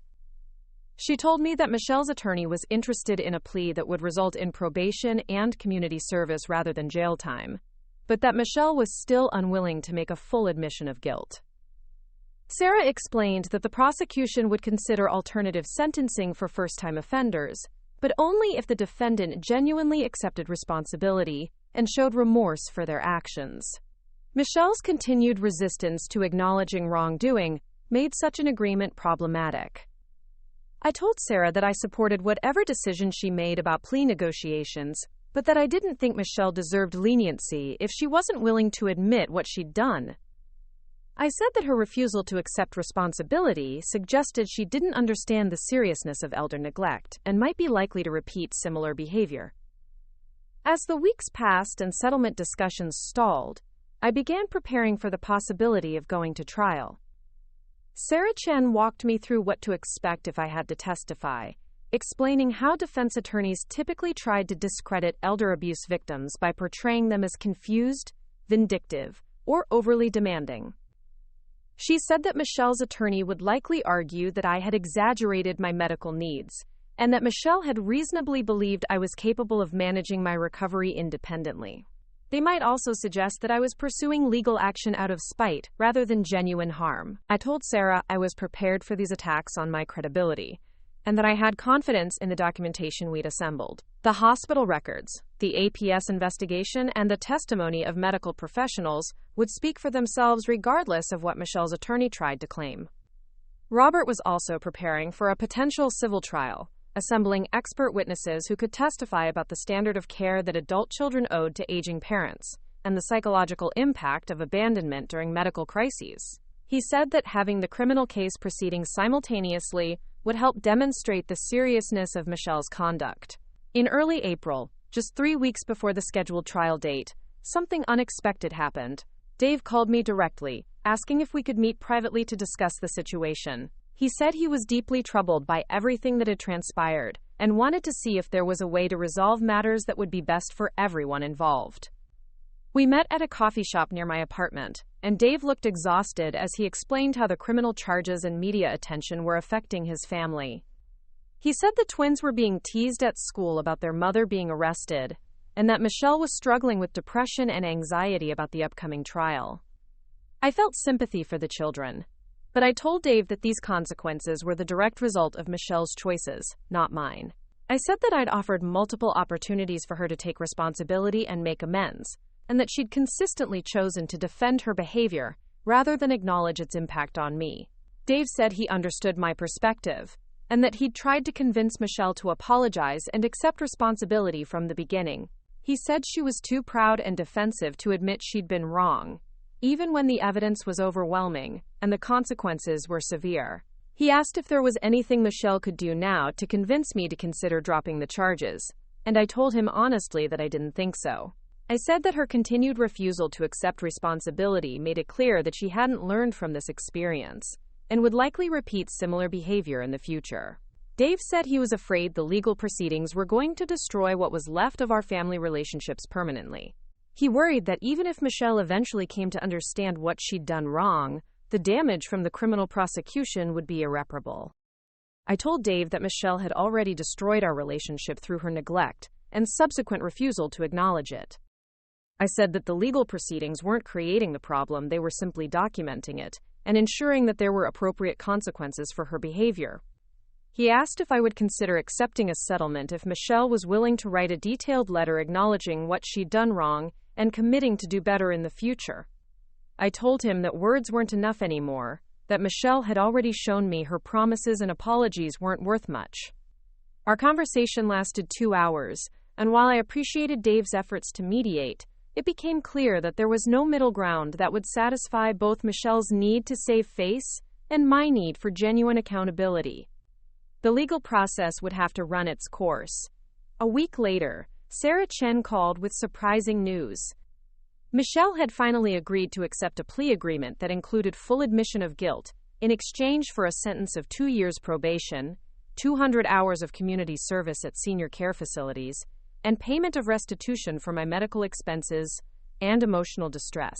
The plea agreement also required Michelle to complete an educational program about elder care and to undergo counseling to address the attitudes and behaviors that had led to her neglect. Most importantly, it included a formal acknowledgement that her conduct had been wrong and harmful. Sarah said that Michelle's change of heart had apparently come after her attorney explained that the strength of the evidence made conviction at trial virtually certain, and that a jury might impose much harsher penalties than those offered in the plea agreement. The publicity from a trial would also be much more extensive and damaging to her reputation. I asked Sarah if she recommended accepting the plea agreement, and she said that it accomplished most of what we'd hoped to achieve through prosecution. Michelle would have a criminal record, would face significant consequences for her behavior, and would be required to formally acknowledge her wrongdoing. The community service requirement was particularly appropriate, Sarah said, because it would force Michelle to spend time with elderly people and better understand their vulnerabilities and needs. The mandatory counseling would also address the underlying attitudes that had led to her neglectful behavior. I told Sarah that I was satisfied with the plea agreement, especially the formal admission of guilt. That acknowledgement was more important to me than any punishment, because it meant that Michelle would have to officially recognize that her treatment of me had been wrong. Robert was also pleased with the criminal plea agreement, because it significantly strengthened our position in the civil case. Michelle's admission of criminal liability would make it much easier to prove civil damages, and would likely motivate her to settle our case quickly rather than face additional publicity from a civil trial. 2 days later, Thomas Bradley contacted Robert with a new settlement offer for the civil case. Michelle was now willing to pay damages of $60,000 and to sign an agreement acknowledging her failure to provide appropriate care during my medical emergency. The agreement would also include provisions requiring her to respond appropriately to future medical emergencies and to help arrange care when needed. While it wasn't everything we'd originally requested, it represented a significant acknowledgement of responsibility from someone who had previously refused to admit any wrongdoing. I discussed the offer with Robert, and we decided to accept it. The financial compensation was substantial, and the acknowledgement of responsibility was the accountability I'd been seeking throughout this process. Most importantly, Michelle would have to live with the permanent consequences of her criminal conviction and the public record of her neglect. The plea hearing was scheduled for the following week, and I decided to attend to hear Michelle formally admit her guilt. Sarah Chen said that victims often found closure in hearing defendants acknowledge their wrongdoing, even when the relationships couldn't be fully repaired. On the day of the plea hearing, I sat in the courthouse gallery as Michelle stood before the judge and formally admitted that she had willfully neglected me during a medical emergency. She acknowledged that her conduct had been wrong and that it had caused me substantial harm. Her voice was barely audible as she recited the facts of her neglect, and I could see that she was crying as she spoke. Whether those tears reflected genuine remorse or simply embarrassment at having to publicly acknowledge her behavior, I couldn't tell. But hearing her formally admit what she'd done provided the validation I'd been seeking. The judge accepted the plea agreement and imposed the negotiated sentence. Michelle would serve 2 years probation, complete 200 hours of community service, pay restitution, and attend counseling. She would also have a permanent criminal record that would follow her for the rest of her life. After the hearing, Michelle left quickly with Dave and her attorney, still avoiding any eye contact with me. I felt a complex mixture of emotions as I watched her go. I was sad that our relationship had come to this, but I was also proud of myself for demanding the accountability she'd been unwilling to provide voluntarily. The civil settlement was finalized 2 weeks later, with Michelle signing an agreement that formally acknowledged her neglect and committed her to meeting specific standards for future care. The financial compensation would help me hire professional assistance when needed and would provide security for my ongoing medical needs. More importantly, the legal proceedings had sent a clear message that elder neglect had serious consequences, even when it occurred within families. Michelle would have to live with the permanent record of her criminal conviction, and the knowledge that her behavior had been serious enough to warrant prosecution. In the months that followed, I began rebuilding my life with a renewed sense of self-respect and independence. The settlement money allowed me to hire a part-time companion to help with grocery shopping and household tasks, reducing my reliance on family members who had proven unreliable. I also became involved with a local elder advocacy organization, sharing my story with other elderly people who were experiencing neglect or abuse from family members. Many of them had never considered that legal options were available to them, and my experience encouraged several to seek help from authorities or attorneys. Mrs. Chen continued to be a good friend and neighbor, checking on me regularly and helping me stay connected to my community. Her support during the legal proceedings had been invaluable, and her friendship reminded me that meaningful relationships could be built on mutual respect and genuine care rather than obligation. I never heard from Michelle directly after the plea hearing, though Dave occasionally called to update me on how the family was doing. He said that Michelle was completing her community service and counseling as required, and that the experience seemed to be helping her understand the perspectives of elderly people better. The twins sent me birthday cards and holiday greetings through Dave, and I hoped that someday we might be able to rebuild a relationship that wasn't filtered through their mother's anger and defensiveness. I missed them terribly, but I also knew that protecting myself from further neglect had been necessary for my own well-being. As I sat in my apartment one evening, nearly a year after the fall that had started this entire ordeal, I reflected on how much had changed. I had learned that demanding respect and accountability wasn't selfish or vindictive. It was necessary for maintaining healthy relationships and protecting vulnerable people from harm.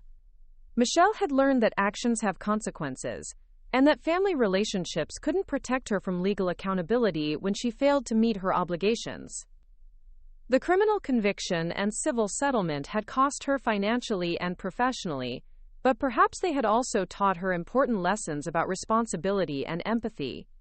Most importantly, I'd learned that I was worthy of care and respect, and that I didn't have to accept unacceptable treatment from anyone, even family members who claimed to love me. The legal system had provided the accountability that Michelle couldn't provide voluntarily, and it had given me back my dignity and self-respect. I still hoped that someday Michelle and I might be able to repair our relationship, but any future relationship would have to be built on a foundation of mutual respect, rather than the one-sided dynamic that had characterized our interactions for too many years. She would have to earn back my trust through consistent actions rather than empty promises. Looking back, I realized that the fall in my kitchen had been more than just a medical emergency. It had been a moment of clarity that forced me to see my family relationships as they really were rather than as I'd wanted them to be. Michelle's response to my vulnerability had revealed her true priorities, and my response to her neglect had revealed my own strength. I was proud of the courage I'd shown in demanding accountability, and I was grateful for the legal system that had made that accountability possible. Elder neglect was a serious crime, and Michelle had learned that lesson the hard way. Other elderly people would be safer because she'd faced consequences for her behavior, and I'd found my voice as an advocate for vulnerable adults who deserved better treatment from the people who claimed to love them.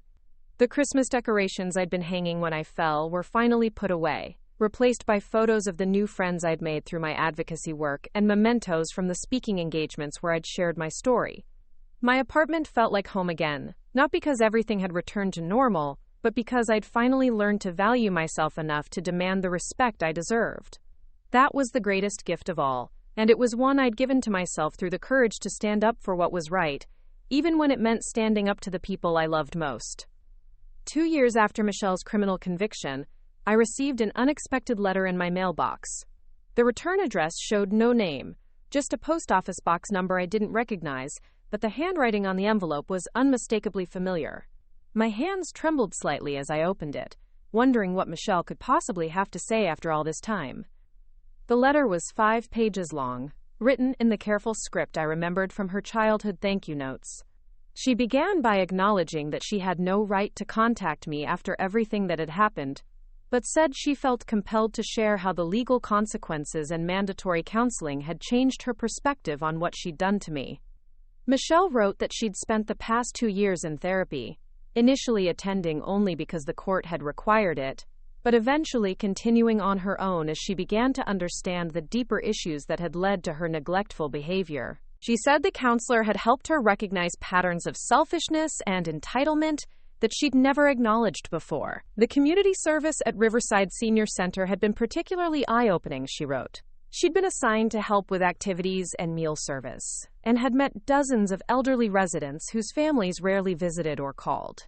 She'd listened to their stories of loneliness and abandonment, and had begun to understand what I must have felt lying in that hospital bed, waiting for someone who never came. One resident named Harold had made a particularly strong impression on her. He was 81 years old and had been living at the center for 3 years after his daughter moved to California and stopped returning his calls. Michelle wrote that talking with Harold had forced her to confront the reality that her own behavior had put me at risk of ending up in a similar situation, abandoned and forgotten by the family I'd spent my life supporting. She described the shame she'd felt when Harold had asked about her family, and she'd had to explain that she was completing court-ordered community service for neglecting her elderly mother. She said Harold had looked at her with such disappointment that she'd excused herself and cried in the bathroom, finally beginning to understand the magnitude of what she'd done. The letter went on to detail other moments of realization during her community service. She'd helped feed residents who could no longer use their hands properly, and had thought about how frightened I must have been after my fall, wondering if I'd be able to take care of myself. She'd assisted with physical therapy sessions and had recognized how vulnerable elderly people became when their bodies started failing them. Michelle wrote that the mandatory elder care education classes had taught her about the medical and psychological needs of aging adults, information she wished she'd understood when I'd called her from the emergency room. She'd learned about the increased risks of complications from head injuries in elderly patients, and had realized how serious my condition had actually been when she'd dismissed it as minor. Most painfully, she'd learned about the psychological impact of abandonment on elderly people who were already dealing with health crises. The instructor had explained how being left alone during medical emergencies could lead to depression, anxiety, and a sense of worthlessness that could persist long after physical recovery was complete. The letter included a detailed apology that was unlike anything Michelle had ever written to me before. She didn't make excuses or try to justify her behavior. Instead, she took full responsibility for choosing to prioritize her convenience over my well-being during one of the most frightening experiences of my life. She acknowledged that she'd been aware of how serious my condition was, but had chosen to believe it wasn't her responsibility to help, because doing so would have been inconvenient for her family's Christmas plans. She admitted that she'd minimized my needs and dismissed my fears, because acknowledging them would have required her to make sacrifices she wasn't willing to make. Michelle wrote that she'd been selfish and cruel, and that she understood why I'd had no choice but to seek legal accountability when she'd refused to provide it voluntarily. She said the criminal conviction and civil judgment had been painful but necessary consequences for behavior that she now recognized as inexcusable. She also addressed the impact her neglect had on our relationship, acknowledging that she'd destroyed the trust and respect that should have existed between a mother and daughter. She said she didn't expect forgiveness but wanted me to know that she finally understood what she'd taken from me when she'd chosen not to be there when I needed her most. The letter concluded with Michelle's recognition that words alone couldn't repair the damage she'd caused, but that she hoped someday she might have the opportunity to demonstrate through consistent actions that she'd learned from her mistakes. She said she thought about me often and hoped I was healthy and happy, even if she was no longer part of my life. Reading that letter was one of the most emotionally complex experiences I'd had since the legal proceedings ended. Part of me felt vindicated that Michelle had finally understood the severity of her actions and their impact on me. Another part felt sad that it had taken criminal prosecution and court-ordered therapy for her to develop the empathy and self-awareness that should have prevented the neglect in the first place. I set the letter aside and didn't respond immediately, needing time to process what Michelle had written and decide whether I wanted to reopen communication with her. The years since our legal battle had been peaceful ones for me, filled with advocacy work and new friendships that didn't carry the baggage of past disappointments. I'd become a regular speaker at elder law conferences, sharing my story with attorneys and social workers who dealt with family neglect cases. Many had told me that my willingness to prosecute my own daughter had encouraged other elderly clients to seek legal remedies for similar treatment, I'd also testified before the state legislature in support of stronger elder protection laws. The advocacy work had given me a sense of purpose that I'd never experienced before.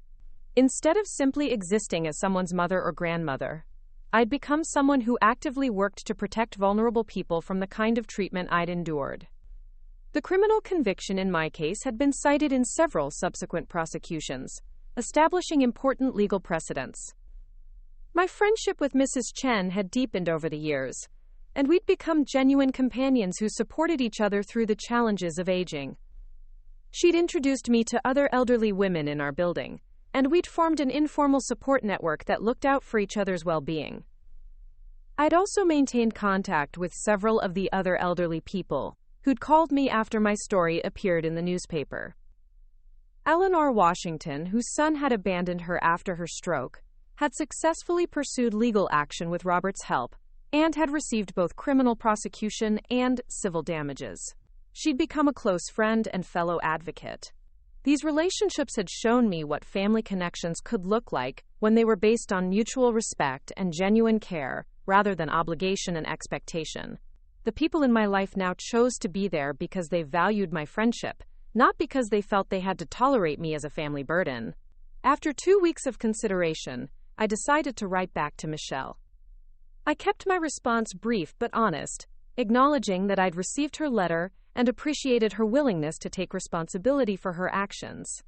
I told her that her apology was more meaningful than she probably realized, because it validated my experience and confirmed that the legal action had been necessary.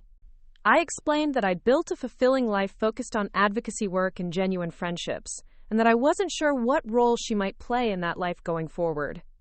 I said that any future relationship would have to be earned through consistent actions over time, not just words in a letter, however sincere they might be.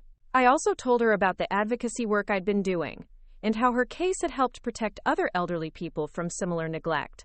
I said that while I regretted the pain our family had experienced, I was proud that something positive had come from the legal proceedings she'd been forced to endure. Michelle's response came 3 weeks later, shorter than her first letter but equally thoughtful. She said she understood my caution about rebuilding our relationship, and that she didn't expect immediate forgiveness for behavior that had taken years to fully acknowledge and address. She asked if she could send occasional updates about her life and continue the community service work even though her court-ordered hours had been completed. She said that working with elderly residents had become meaningful to her in ways she hadn't expected, and that she wanted to continue volunteering regardless of any legal requirements. This began a careful correspondence that continued over the following months. Michelle's letters were respectful and thoughtful, focusing on her volunteer work and therapy insights, rather than making demands for reconciliation. She wrote about the elderly residents she'd befriended, and the lessons they'd taught her about aging with dignity and grace. She also shared updates about the twins, who were now teenagers struggling with their own understanding of what had happened between their mother and grandmother. Michelle wrote that she'd been honest with them about her mistakes, explaining that she'd failed in her responsibilities and had faced appropriate consequences for her behavior. I found myself looking forward to these letters, not because they made me want to immediately restore our relationship, but because they showed me that Michelle was genuinely committed to becoming a better person. The changes she described seemed authentic rather than performative, rooted in real understanding rather than a desire to escape consequences. After 6 months of correspondence, Michelle asked if I would be willing to meet with her in person. She suggested a neutral location and said she understood if I wasn't ready for that step. She emphasized that she had no expectations beyond the opportunity to apologize face-to-face, and perhaps answer any questions I might have about her behavior during that difficult time. I discussed the request with Mrs. Chen and with Eleanor, both of whom had become trusted confidants during the years since the legal proceedings. Mrs. Chen encouraged me to meet with Michelle, saying that seeing genuine remorse in person might help me find closure. Eleanor was more cautious, warning me not to let guilt or hope override my need to protect myself from further disappointment. After much consideration, I agreed to meet Michelle at a coffee shop halfway between our neighborhoods. I asked Mrs. Chen to call me after an hour to provide an excuse to leave if the meeting wasn't going well. I also informed Robert about the meeting, though I didn't expect any legal issues to arise from it. The morning of our meeting, I felt more nervous than I'd expected. I hadn't seen Michelle since the plea hearing nearly 2 years earlier, and I wasn't sure how I'd react to being in the same room with her. I chose my outfit carefully, wanting to look strong and independent rather than frail or vulnerable. Michelle was already waiting when I arrived, sitting at a corner table and looking older than I remembered. Her hair showed more gray, and there were lines around her eyes that hadn't been there before. She stood when she saw me, and for a moment we faced each other awkwardly before she gestured for me to sit. She began by thanking me for agreeing to meet, saying she knew it was more than she deserved after everything that had happened. Her voice was quieter than I remembered, lacking the defensive edge that had characterized our conversations during the legal proceedings. Michelle talked about her volunteer work at the senior center, describing specific residents she'd grown close to, and lessons they taught her about resilience and dignity. She spoke with genuine affection about these elderly people, and I could see that her relationships with them had changed her perspective on aging and vulnerability. She also talked about her therapy sessions, explaining how the counselor had helped her recognize patterns of selfishness that had affected all her relationships, not just ours. She said she'd been forced to confront the fact that she'd spent years taking people for granted, while expecting unconditional support in return. When I asked her what had finally made her willing to acknowledge her mistakes, Michelle was quiet for a long moment before answering. She said it had been a combination of things, but that meeting Harold at the senior center had been a turning point. Seeing an elderly man who'd been abandoned by his own family had forced her to face the reality of what she'd done to me. She said that listening to Harold talk about his daughter, how she'd gradually become too busy to visit or call, had been like looking in a mirror. She'd recognized her own behavior in his daughter's excuses and rationalizations, and had finally understood how her actions must have appeared to me and to others who knew about the situation. Michelle also talked about the impact the criminal conviction had on her professionally and personally. She'd lost some patients at the dental office when news of her arrest became public, and had faced judgment from colleagues and neighbors who couldn't understand how someone could neglect their own mother. She said that facing these consequences had been humbling but necessary, forcing her to confront the reality that her behavior had been serious enough to warrant criminal prosecution. She'd initially been angry about the legal action, but had gradually come to understand that it had been the only way to force her to take responsibility for her choices. I listened to everything Michelle said, looking for signs of manipulation or insincerity, but found instead what seemed like genuine remorse and self-awareness. She didn't ask for forgiveness or try to rush the process of rebuilding trust. She simply acknowledged what she'd done and expressed gratitude for the opportunity to apologize in person. When Mrs. Chen called as planned, I found myself asking for more time rather than using the excuse to leave. Michelle and I continued talking for another hour, covering topics we'd never discussed during all the years of our relationship, when I'd been focused on being the perfect mother rather than demanding accountability from her. As our meeting concluded, Michelle asked if I would be willing to continue our correspondence and possibly meet again in the future. She said she understood that rebuilding trust would take time, and that she was prepared to be patient and consistent in demonstrating her commitment to being a better daughter. I told her I was willing to continue the letters and to consider future meetings, but that I needed her to understand that our relationship could never return to what it had been before. Too much damage had been done, and too much time had passed for us to simply pretend the neglect and legal proceedings hadn't happened. Michelle said she understood, and that she wasn't seeking to restore the old relationship but to build a new one based on mutual respect and genuine care, rather than obligation and expectation. She said she'd learned that love without respect was meaningless, and that she wanted to earn both from me through consistent actions over time. Driving home from that meeting, I felt a complex mixture of emotions. I was pleased that Michelle seemed to have genuinely learned from her mistakes and developed real empathy for elderly people. I was also proud of myself for demanding the accountability that had made her growth possible. At the same time, I felt sad about all the years we'd lost to her selfishness and my own enabling behavior. I wondered what our relationship might have been like if I'd demanded respect and accountability from the beginning, rather than accepting crumbs of attention and calling it love. Over the following months, Michelle and I continued to meet occasionally, always in neutral locations and always with clear boundaries about what I was and wasn't ready to discuss. She continued her volunteer work at the senior center and began advocating for better family communication training in elder care settings. I was surprised to learn that Michelle had become something of an advocate herself, speaking to other adult children about the importance of taking their responsibilities to aging parents seriously. She'd shared her story at several family counseling sessions, describing how her neglect had led to criminal prosecution and permanent damage to our relationship. These advocacy efforts impressed me more than her personal apologies, because they suggested that Michelle was committed to preventing other families from experiencing the kind of breakdown we'd endured. She was using her mistakes to help others avoid similar failures, which felt like a meaningful form of accountability. During one of our meetings, Michelle asked if I would be willing to speak with Dave and the twins about what had happened. She said the boys, now 15 years old, had questions about the legal proceedings and wanted to understand both sides of the story. Dave had been supportive of her efforts to make amends and wanted to ensure that any future family relationships were built on honest communication.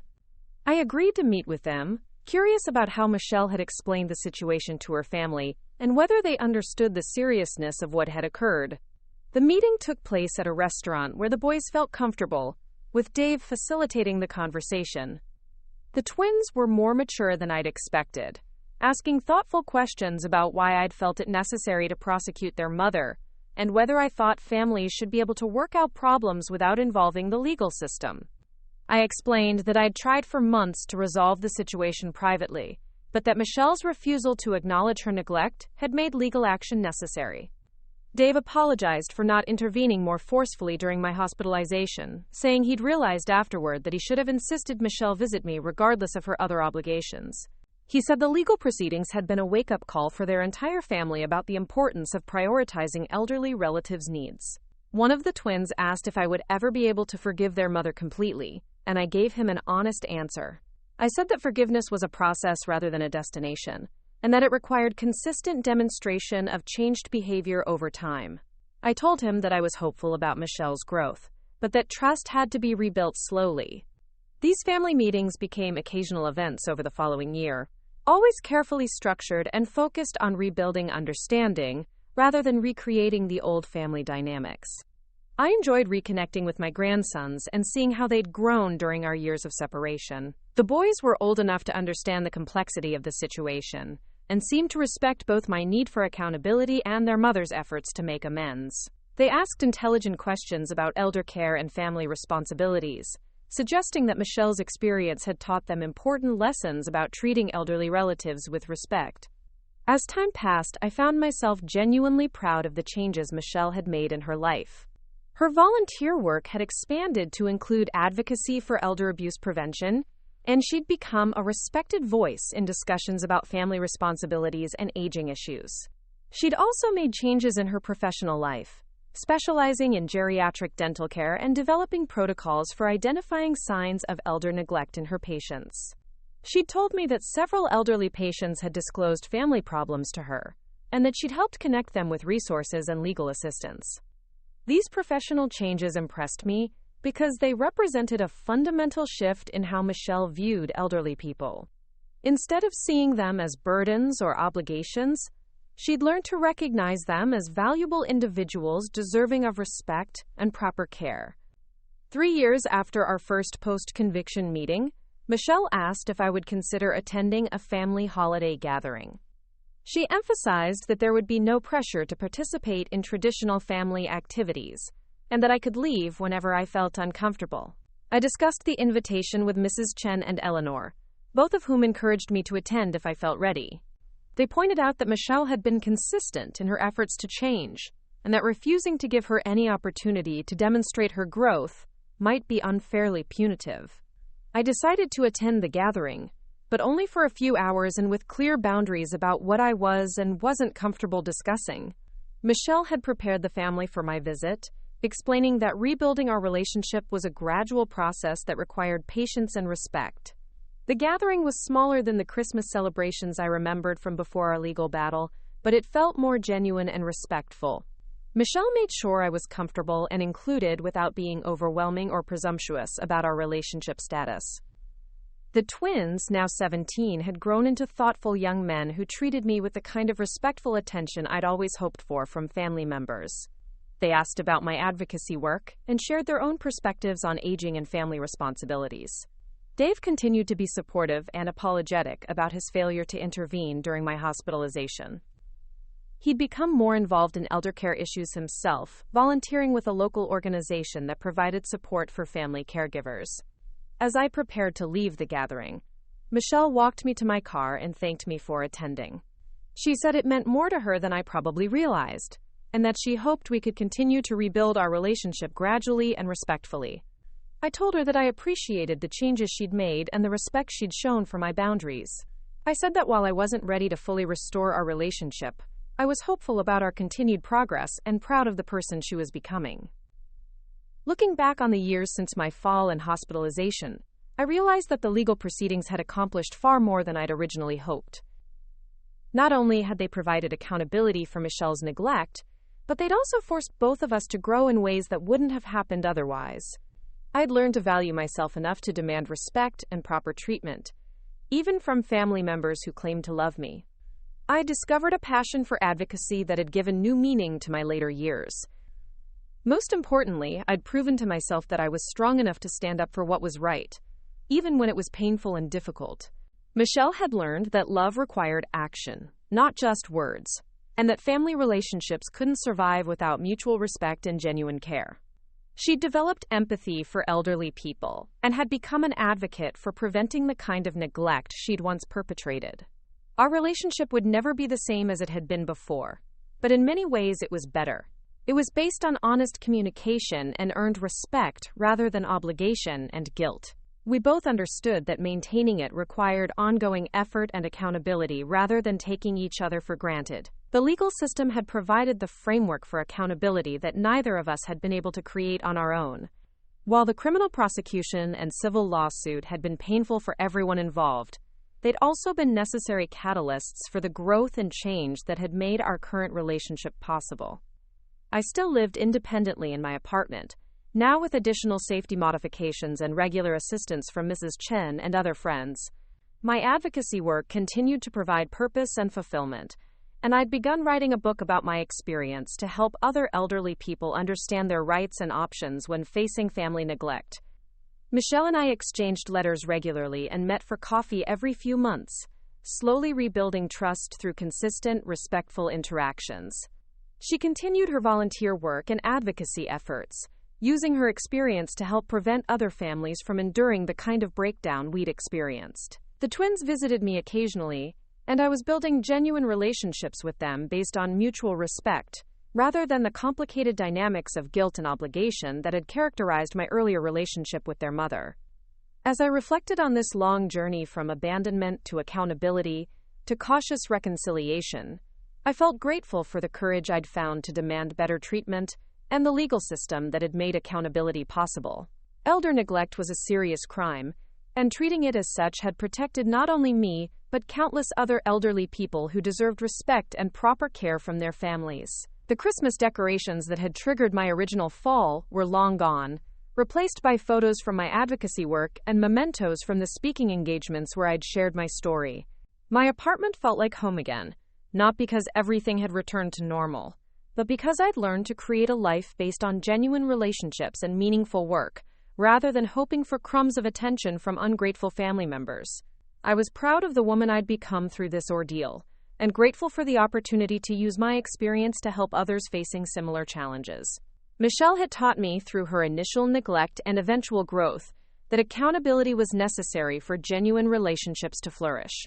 Most importantly, I'd learned that demanding respect wasn't selfish or vindictive. It was essential for maintaining dignity and protecting vulnerable people from harm. That lesson had changed my life and had the potential to change countless others as the legal precedent we'd established continued to protect elderly people from family neglect and abandonment. Up next, you've got two more standout stories right on your screen. If this one hit the mark, you won't want to pass these up. Just click and check them out.